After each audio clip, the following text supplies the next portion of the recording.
جب حضرت یونس علیہ السلام دریا میں ڈال دیے گئے تو انہیں ایک بڑی مچھلی نے نگل لیا، اور اس وقت آپ علیہ السلام کا حال یہ تھا کہ آپ خود کو اس بات پر ملامت کر رہے تھے کہ نکلنے میں جلدی کیوں کی اور قوم سے جدا ہونے میں اللہ رب العزت کے حکم کا انتظار کیوں نہ کیا۔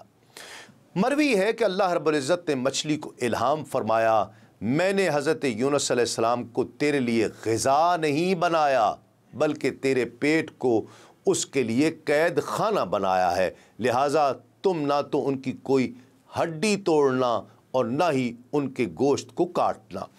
ابن کثیر لکھتے ہیں کہ ان اندھیروں میں پھنس کر اب حضرت یونس علیہ السلام نے اللہ کریم کو پکارا، سمندر کے نیچے کا اندھیرا، مچھلی کے پیٹ کا اندھیرا، پھر رات کا اندھیرا، سب جمع ہو گئے۔ حضرت یونس علیہ السلام نے سمندر کی تہہ میں کنکریوں کی تسبیح سنی اور خود بھی تسبیح کرنا شروع کر دی۔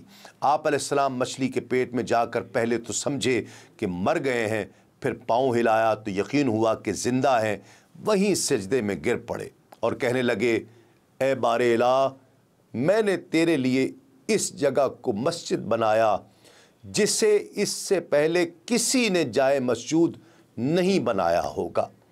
بخاری شریف کی حدیث کے مطابق مچھلی کو اللہ کریم نے حکم دیا تھا کہ یونس کے لیے تیرا پیٹ قید خانہ ہے نہ کہ لقمہ۔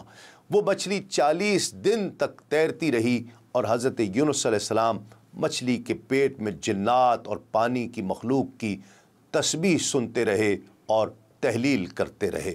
جب حضرت یونس علیہ السلام مچھلی کے پیٹ میں تشریف لائے تو انہیں کئی اقسام کی تاریکیوں کا سامنا ہوا، جیسے دریا کی تاریکی، رات کی تاریکی اور مچھلی کے پیٹ کی تاریکی۔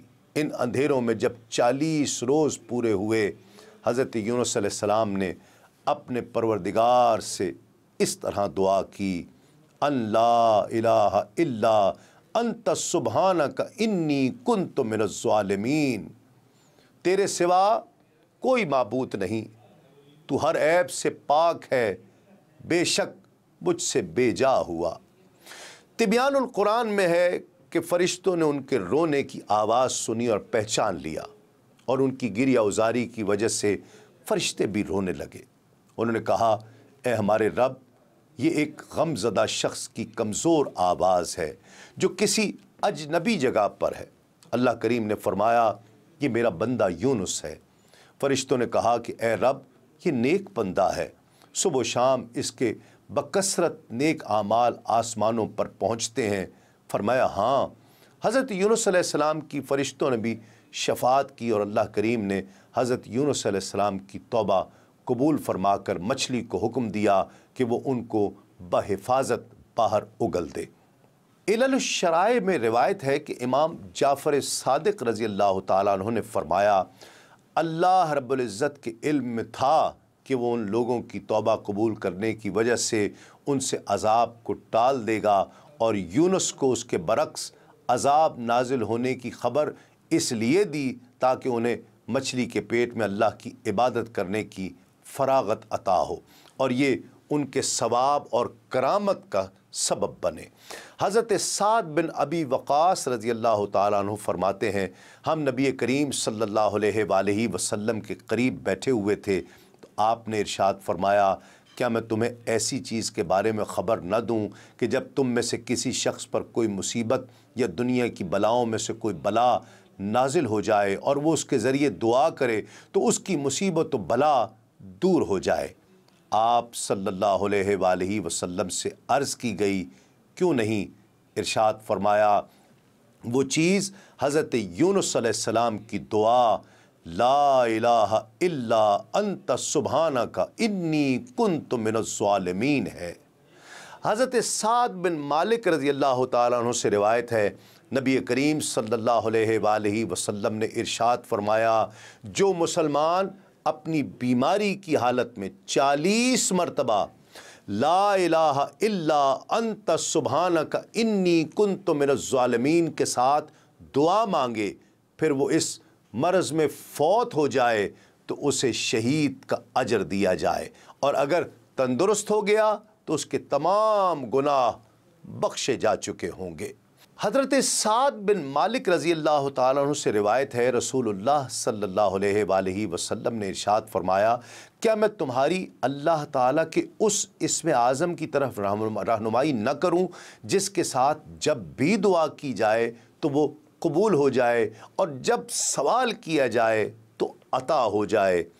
وہ حضرت یونس علیہ السلام کی دعا، لا الہ الا انت سبحانک انی کنت من الظالمین ہے، جو انہوں نے اندھیروں میں 3 بار کی تھی۔ حضرت سعد بن ابی وقاص رضی اللہ تعالیٰ عنہ فرماتے ہیں، میں مسجد میں داخل ہوا، وہاں حضرت عثمان غنی رضی اللہ تعالیٰ عنہ موجود تھے۔ میں نے سلام کیا، آپ نے بغور دیکھا مگر جواب نہیں دیا۔ میں نے حضرت عمر رضی اللہ تعالیٰ عنہ سے شکایت کی، انہوں نے حضرت عثمان رضی اللہ تعالیٰ عنہ سے پوچھا کہ آپ نے ایک مسلمان بھائی کے سلام کا جواب کیوں نہیں دیا؟